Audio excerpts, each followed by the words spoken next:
Assalamualaikum warahmatullahi wabarakatuh. Perkenalkan, nama saya Nur Alvina Sari Situku.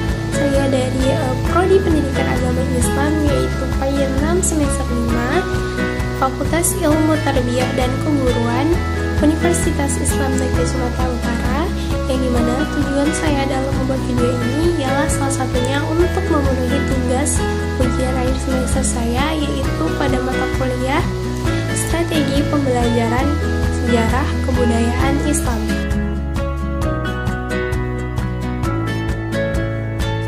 Nah, dimana sesuai dengan mata kuliah saya, yaitu tugas mata kuliah saya yaitu Strategi Pembelajaran Sejarah Kebudayaan Islam, yaitu tentunya saya di sini akan menjelaskan materi mengenai sejarah kebudayaan Islam, yaitu salah satunya mengenai sejarah peradaban Islam pada masa Daulah Abbasiyah, yaitu peradaban Islam pada masa Daulah Abbasiyah. Nah, perlu kita ketahui bahwa Daulah Abbasiyah ini merupakan daulah yang memiliki peranan penting sebagai daulah terbesar Islam setelah Bani Umayyah. Nah, Daulah Abbasiyah ini sendiri berdiri sejak pada tahun yaitu 1132 hingga 656 Hijriah atau 750 hingga 1258 Masehi. Nah, Daulah Abbasiyah ini juga menaklukkan beberapa wilayah penting seperti seluruh wilayah Jazirah Arab, yaitu seperti Irak, Persia, Syam, Mesir, dan beberapa wilayah ataupun sebagian wilayah di benua Afrika. Nah, adapun Daulah Abbasiyah ini didirikan oleh Abdul Abbas As-Saffah dan dibantu oleh Abu Muslim Al-Khurasani. Nah, untuk itu dalam video ini saya akan menjelaskan beberapa hal penting, yaitu mengenai peradaban Islam pada masa Daulah Abbasiyah. Nah, di sini kita akan membahas yaitu latar belakang lahirnya Daulah Abbasiyah. Yang dimana kita ketahui bahwa Daulah Abbasiyah ini berdiri setelah Bani Umayyah, yang dimana Bani Umayyah tersebut berakhir yaitu pada tahun 750 Masehi. Nah, Bani Umayyah tersebut berakhir dikarenakan khalifah terakhir dari Bani Umayyah tersebut meninggal dunia. Maka dari itulah berakhirlah Bani Umayyah tersebut. Nah, adapun khalifah terakhir dari daulah Bani Umayyah tersebut ialah Khalifah Marwan bin Muhammad. Nah, maka dari itu setelah beliau wafat, maka berakhir pula daulah Umayyah tersebut. Untuk itu maka dari itu berdirilah yang namanya Daulah Abbasiyah. Nah, Daulah Abbasiyah ini pertama kali didirikan oleh Abu Abbas As-Saffah. Nah, Abu Abbas As-Saffah inilah yang menjadi khalifah pertama di Daulah Abbasiyah, yang dimana Abu Abbas As-Saffah ini merupakan memimpin khalifah Daulah Abbasiyah tersebut selama 4 tahun, yaitu mulai pada tahun 750 Masehi hingga 754 Masehi. Nah, setelah itu beliau wafat ketika pada usia 30 tahun dikarenakan penyakit yaitu penyakit cacar air. Nah, mengapa sih dinamakan Daulah Abbasiyah? Nah, dinamakan Daulah Abbasiyah yaitu dikarenakan para pendiri Daulah Abbasiyah tersebut dan khalifah-khalifahnya merupakan keturunan dari pamannya Nabi Muhammad, yang dimana nanti ada 37 khalifah.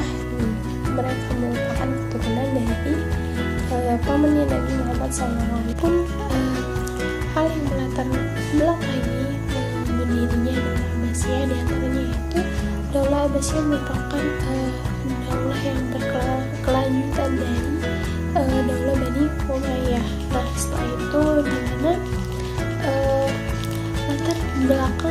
terjadinya Bani Abbasiyah tersebut, yaitu hadirnya itu terbagi oleh kekacauan di dalam kehidupan bernegara Daulah Umayyah. Nah, maka dari itulah mereka seperti terjadi peperangan dan mendirikan yaitu namanya Daulah Abbasiyah. Nah, Daulah Abbasiyah tersebut merupakan mengapa dikatakan Abbasiyah, yaitu dimana Abbas atau Abbas merupakan nama yaitu yang keturunan dari Bani Hashim, yaitu maka dari itulah mereka mengatakan Bani Abbasiyah, yang dimana merupakan pendiri atau kekhalifahan itu merupakan keturunan dari pamannya Nabi Muhammad SAW. Mungkin berikut salah satu beberapa faktor yang melatar belakangi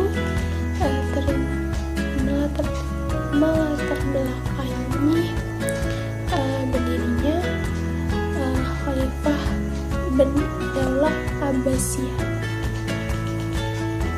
Mungkin beberapa faktor tersebut yang melatar belakangi lahirnya Daulah Abbasiyah ini.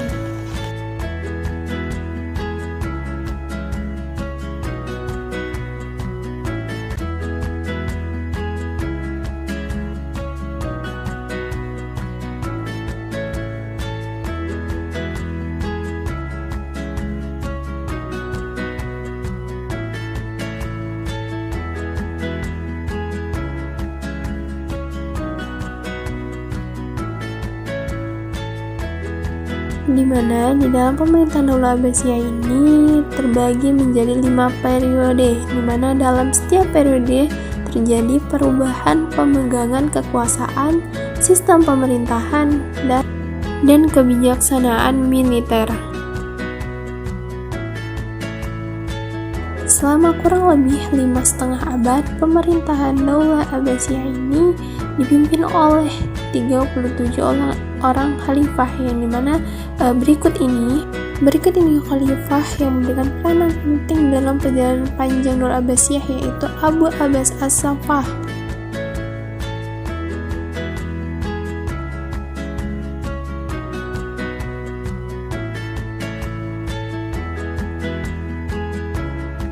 Abu Abbas As-Saffah merupakan seorang revolusioner yang bisa menaungi kaum non-muslim dan non-Arab, yang dimana sangat berbeda dengan Daulah Umayyah yang menolak pasukan dari dua golongan tersebut, yaitu golongan non-muslim dan non-Arab, yang dimana pada masa pemerintahannya saat pasukan Abbasiyah menguasai Khurasan dan Irak, dia keluar dari persembunyiannya dan dibaiat sebagai khalifah pada tahun 132 Hijriah atau 749 Masehi, di mana setelah itu beliau mengalahkan Marwan bin Muhammad dan mengakhiri pemerintahan Daulah Umayyah pada tahun yang sama, yaitu pada tahun 132 Hijriah atau 749 Masehi.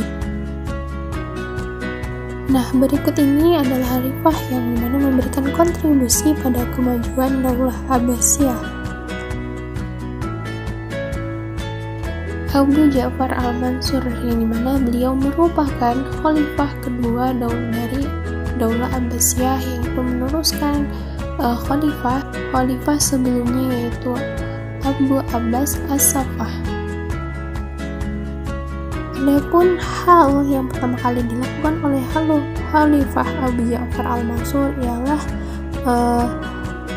mengatur politik dan siasat pemerintahan Daulah Abbasiyah, di mana jalur pemerintahan ditata rapi dan cermat sehingga pada masa pemerintahannya terjalin kerjasama yang baik, kerjasama erat dan antara pemerintah pusat dan daerah, begitu juga antara lembaga-lembaga yang lain yang ada pada waktu tersebut. Selama masa kepemimpinannya juga, kehidupan masyarakat berjalan dengan tentram, aman, dan makmur, serta stabilitas politik dalam negeri cenderung aman dan terkendali, serta tidak ada gejolak politik dan cenderung stabil. Hal tersebut terjadi dikarenakan Khalifah Abu Ja'far al-Mansur sangat berhati-hati dalam melangkah dan mengambil sikap serta mengambil keputusan terhadap pihak-pihak yang berseberangan dengan kebijakan Khalifah. Di mana suatu ketika Khalifah Abu Ja'far al-Mansur tersebut berangkat ke Mekah, di mana untuk menunaikan ibadah haji di penghujung tahun 1158 Hijriah. Akan tetapi di mana di dalam perjalanan beliau terkena penyakit lalu meninggal dunia, dan beliau wafat dalam usia 63 tahun dan menjadi khalifah selama 22 tahun. Serta jenazahnya kemudian dibawa dan dikebumikan di Baghdad. Selanjutnya yaitu ada Khalifah Muhammad Al-Mahdi yang mana menjabat pada tahun 158 Hijriah hingga atau 775 Masehi, yang dimana Muhammad Al-Mahdi bin Al-Mansur tersebut dibaiat menjadi khalifah sesuai dengan wasiat ayahnya, yaitu pada tahun 158 Hijriah atau 775 Masehi, yang dimana Muhammad Al-Mahdi dikenal sebagai seorang khalifah yang sangat dermawan dan pemurah, di mana pada masa pemerintahannya juga kondisi dalam negeri saat itu sangat stabil dan tidak ada suatu gerakan penting dan signifikan di masanya tersebut. Khalifah Muhammad Al-Mahdi berhasil mencapai kemenangan atas orang-orang Romawi, yang dimana dibantu oleh anaknya yaitu Harun al-Rashid. Harun al-Rashid tersebut juga merupakan panglima penakluk Romawi. Selanjutnya yaitu ada Khalifah Harun al-Rashid, yaitu yang menjabat pada tahun 170 Hijriah atau 786 Masehi, yang dimana Khalifah Harun al-Rashid bin al-Mahdi adalah mutiara dari sejarah Daulah Abbasiyah, yang dimana pada masa kekhalifahan Harun al-Rashid tersebut dikenal sebagai masa keemasan Islam atau yang kita kenal sebagai The Golden Age of Islam, di mana pada masa tersebut juga Baghdad menjadi salah satu pusat ilmu pengetahuan di dunia, di mana perhatian Khalifah Harun al-Rashid tersebut begitu besar terhadap kesejahteraan rakyat serta kesuksesannya mendorong perkembangan ilmu pengetahuan, teknologi, ekonomi, perdagangan, politik, wilayah kekuasaan, dan peradaban Islam. Nah, pada masa Khalifah Harun al-Rashid ini juga bermunculan para ilmuwan muslim yang hebat dan mempengaruhi dunia sains. Di antaranya itu ada Al-Khawarizmi, di mana beliau merupakan penulis kitab Al-Jabar, dan Jabir Ibnu Hayyan seorang pakar ilmu, yaitu beliau merupakan pakar ilmu kimia.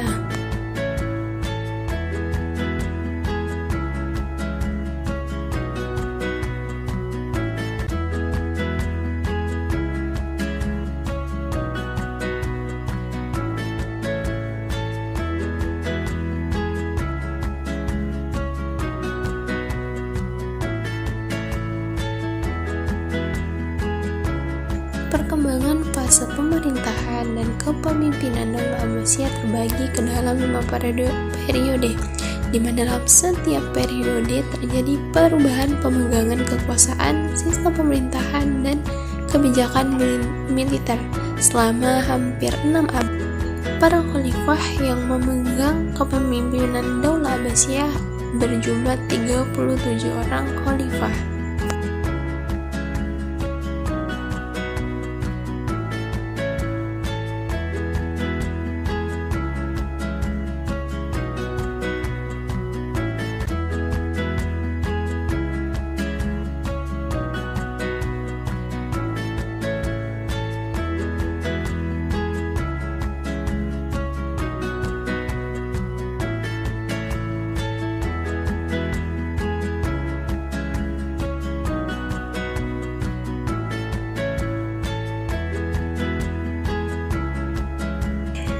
Berikut ini merupakan nama-nama Khalifah Daulah Abbasiyah pada periode pertama.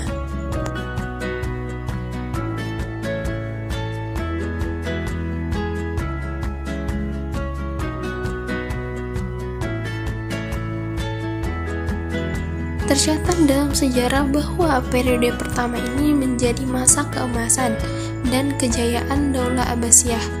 Walaupun demikian, bibit kemunduran dari Daulah Abbasiyah ini sudah muncul pada akhir periode ini, yaitu di mana Khalifah Al-Wasik merupakan khalifah terakhir pada periode pertama, di mana kebijakannya yang paling krusial ialah yaitu mengangkat wakil dari seorang perwira Turki, yaitu yang bernama Asyam.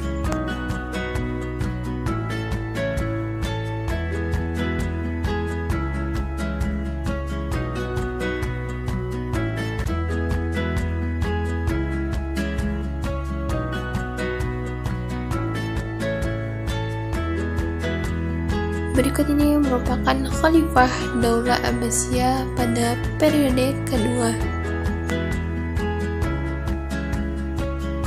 Pada periode ini, kebijakan para khalifah banyak dipengaruhi oleh orang-orang Turki. Mulai dari periode ini juga sampai periode keempat, peran khalifah dalam pemerintahan mulai berkurang. Demikian halnya dengan kegiatan keagamaan, kegiatan kajian keilmuan sudah mulai berkurang, yaitu tidak seperti pada masa periode pertama.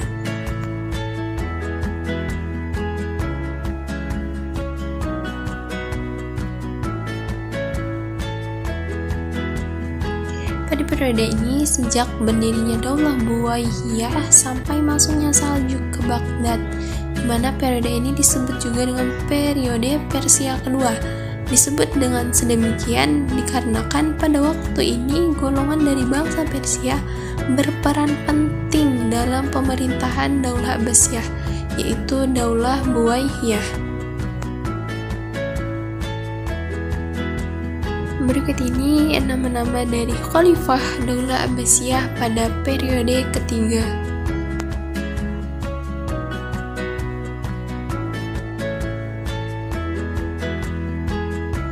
Pada periode ini, kondisi politik sering tidak stabil. Hal tersebut terjadi karena sering terjadinya kemelut dalam pergantian pemimpinan di antara para penguasa daulah, yaitu di antara para penguasa Daulah Buwayyah.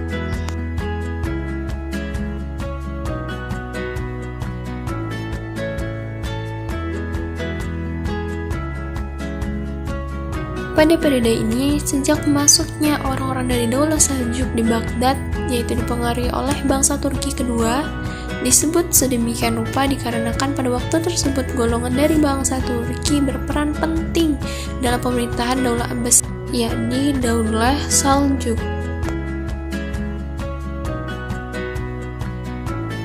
Berikut ini merupakan nama-nama Khalifah Daulah Abbasiyah pada periode keempat.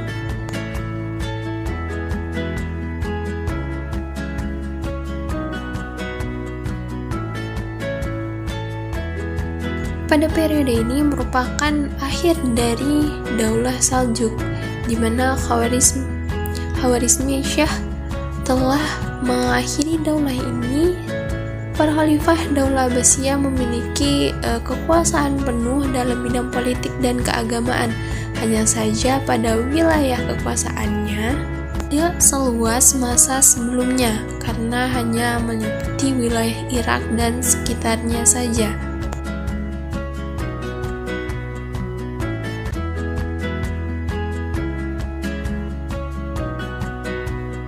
Pada periode kelima ini, Daulah Abbasiyah itu tidak lagi dipengaruhi oleh pihak manapun, akan tetapi kekuatan politik serta militer Daulah Abbasiyah sudah melemah, sehingga kekuasaan Daulah Abbasiyah tersebut hanya meliputi wilayah Irak dan sekitarnya saja. Berikut ini nama-nama Khalifah Daulah Abbasiyah pada periode kelima. Berakhirnya Daulah Abbasiyah datang seiringnya serangan dari Hulagukan, yaitu pada tahun 1258 Masehi, yaitu kota Baghdad dan berbagai peninggalan bersejarah dihancurkan. Dengan demikian berakhirlah kekuasaan Daulah Abbasiyah.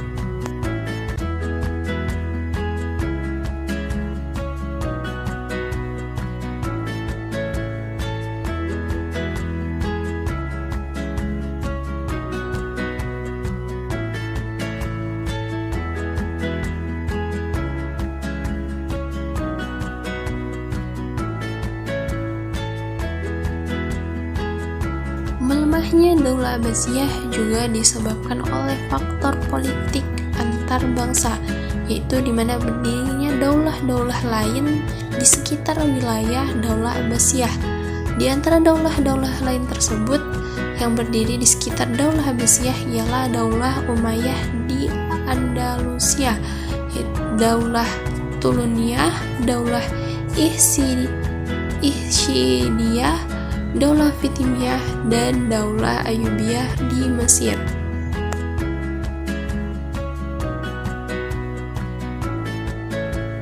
Di bawah kekuasaan Daulah Abbasiyah, daerah yang ditaklukkan yaitu dikembangkan menjadi pusat-pusat peradaban Islam, yaitu seperti Baghdad, Isfahan, Tabaristan, Ghazna, Halab, Bukhara, dan lainnya. Pada beberapa kota tersebut juga seiring terdapat bangunan istana para raja atau amir yang menguasai daerah tersebut. Peradaban Islam mengalami kemajuan yang cukup pesat karena para penguasanya peduli terhadap perkembangan dan kemajuan ilmu pengetahuan.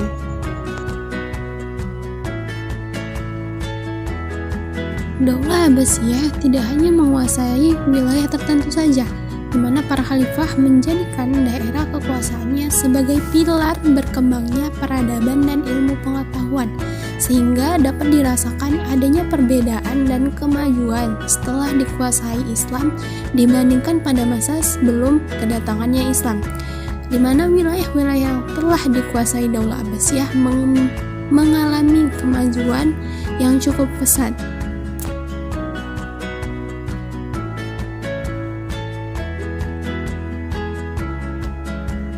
Perkembangan wilayah Islam juga tidak semata-mata karena ambisi memperluas wilayah kekuasaan saja, melainkan para khalifah tersebut juga peduli terhadap negeri tetangga yang ditindas oleh penguasanya, sehingga maka khalifah tersebut membantu dan serta menyelamatkan mereka sekaligus menguasai wilayah tersebut, seperti halnya yaitu kerajaan Ghana yang beralih ke pangkuan Daulah Abbasiyah pada tahun 1067 Masehi sehingga menjadi negeri yang makmur.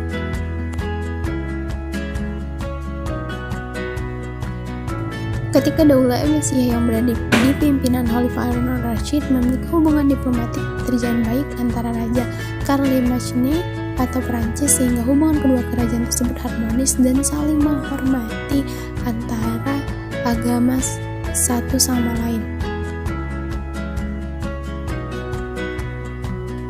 Akan tetapi, hubungan tersebut berubah ketika kekuasaan kekhalifahan dipegang oleh orang-orang Turki, di mana orang-orang Turki yang memegang kekuasaan tersebut mempunyai pengaruh di istana, serta mereka sangat membenci terhadap orang-orang Nasrani, yang dimana mereka kurang memberi toleransi terhadap penganut agama lain. Maka hal tersebut disebabkan dikarenakan sempitnya pemahaman mereka terhadap agama, yaitu dimana mereka mempersempit izin bagi kaum Nasrani yang akan berziarah ke Bait Al-Maqdis, yaitu dimana mereka meminta upeti yang cukup tinggi. Dikarenakan hal tersebutlah maka timbul yang kemudian hari memunculkan benih-benih perang salib.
Berikut ini merupakan wilayah pada masa kekhalifahan Abbasiyah, yaitu ditandai dengan di peta yaitu yang berwarna coklat.